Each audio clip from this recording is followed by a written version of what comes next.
नमस्कार, मेरा नाम है दीपेंद्र और आप देख रहे हैं NSC9 न्यूज़। भारत ने जब से ऑपरेशन सिंदूर को अंजाम दिया है, तब से हर तरीके की खबरें आप देख रहे होंगे और विपक्ष भी लगातार सवाल खड़े कर रहा है कोई ना कोई बात को लेकर। अब हाल ही में ब्लूमबर्ग टीवी को अनिल चौहान, जो कि CDS है भारत के, उन्होंने एक इंटरव्यू दिया जिसमें उनसे पूछा गया कि क्या पाकिस्तान ने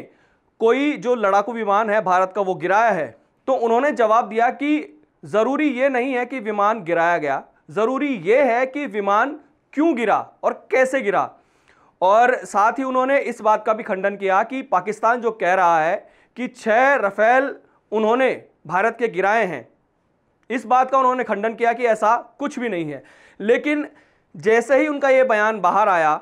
कि विमानों को नुकसान हुआ है, उसके बाद कांग्रेस ने बयान लपक लिया और कांग्रेस के जो राष्ट्रीय अध्यक्ष हैं खड़गे साहब, उन्होंने इस बयान को मीडिया के सामने आकर प्रस्तुत किया कि आप ये देखिए कि CDS ये कह रहे हैं कि जो भारत के विमान हैं जो वहां पर गए, सिंदूर ऑपरेशन जो कामयाब हुआ भारत का, लेकिन ये कहा जा रहा है आर्मी के द्वारा अपनी कि ये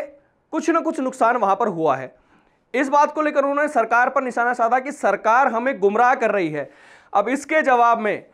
केंद्रीय मंत्री गजेंद्र सिंह शेखावत पलटवार करते हैं, क्योंकि खड़गे कह रहे हैं कि विशेष सत्र बुलाना चाहिए सरकार को और इन सब बातों का जवाब देना चाहिए। तो केंद्रीय मंत्री गजेंद्र सिंह शेखावत पलटवार करते हुए कहते हैं कि इनको इतनी जल्दी क्यों हो रही है, अभी 20 से 25 दिन बाद ही मानसून का सत्र जो है वो शुरू हो जाएगा और उस सत्र में आप संसद में जो भी सवाल पूछना चाहते हैं, जो भी आपको जवाब चाहिए, वो सब कुछ सरकार द्वारा आपको मिलेगा। इतनी बेसब्री आपको क्यों हो रही है? सरकार के पास छिपाने के लिए कुछ भी नहीं है। तो ये सारी बातों को लेकर गजेंद्र सिंह शेखावत ने बहुत ही कड़ा प्रहार किया है। उधर से कांग्रेस इस बयान को लेकर अब तीखे प्रहार कर रही है। तो देखिए गजेंद्र सिंह शेखावत ने जो बयान दिया है वो पूरा बयान। प्रधानमंत्री नरेंद्र मोदी जी के नेतृत्व में जिस तरह से पिछले 10 वर्ष में इस कालखंड में भारत की तरफ देखने का नजरिया पूरे विश्व का बदला है। भारत में हुई प्रगति और प्रगति की गति इनको देख करके लोग जिस तरह से चमत्कृत हैं, निश्चित रूप से भारत का विश्व के किसी भी प्लेटफॉर्म, किसी वैश्विक प्लेटफॉर्म, चाहे वो G7 का हो, G20 का हो, वो ब्रिक्स की समिट हो, वो जो है यूनाइटेड नेशंस का कोई भी प्लेटफॉर्म हो, आज उस पर भारत की बात को अनदेखा करके किसी तरह का निर्णय हो जाए, इस तरह की संभावना नहीं है। माननीय प्रधानमंत्री नरेंद्र मोदी जी के नेतृत्व में जिस तरह से विदेश नीति को पिछले 11 साल तक लगातार भारत के हित के परिप्रेक्ष्य में सरकार ने लागू किया, जिस तरह से माननीय प्रधानमंत्री जी ने अपने व्यक्तिगत कौशल से, व्यक्तिगत संबंधों से नए कूटनीतिक संबंध स्थापित किए, आज उसका परिणाम यह है कि भारत हर प्लेटफॉर्म पर सेंटर स्टेज में। और निश्चित रूप से भारत द्वारा प्रारंभ किए गए विषय संस्कृति के क्षेत्र में यदि मैं बात करूं, जिस विषय में जाकर के मुझे अभी संस्कृति मंत्रियों के सम्मेलन में बात करने का अवसर मिला था, जो विषय हमने प्रारंभ किए थे अपनी G20 अध्यक्षता के समय या उससे पहले भी, और जिन विषयों का सूत्रपात माननीय प्रधानमंत्री जी ने विभिन्न अवसरों पर वैश्विक मंच पर किया था, उन सारे विषयों को आगे ले जाने का काम इस ब्रिक्स समिट में भी हुआ है। और निश्चित ही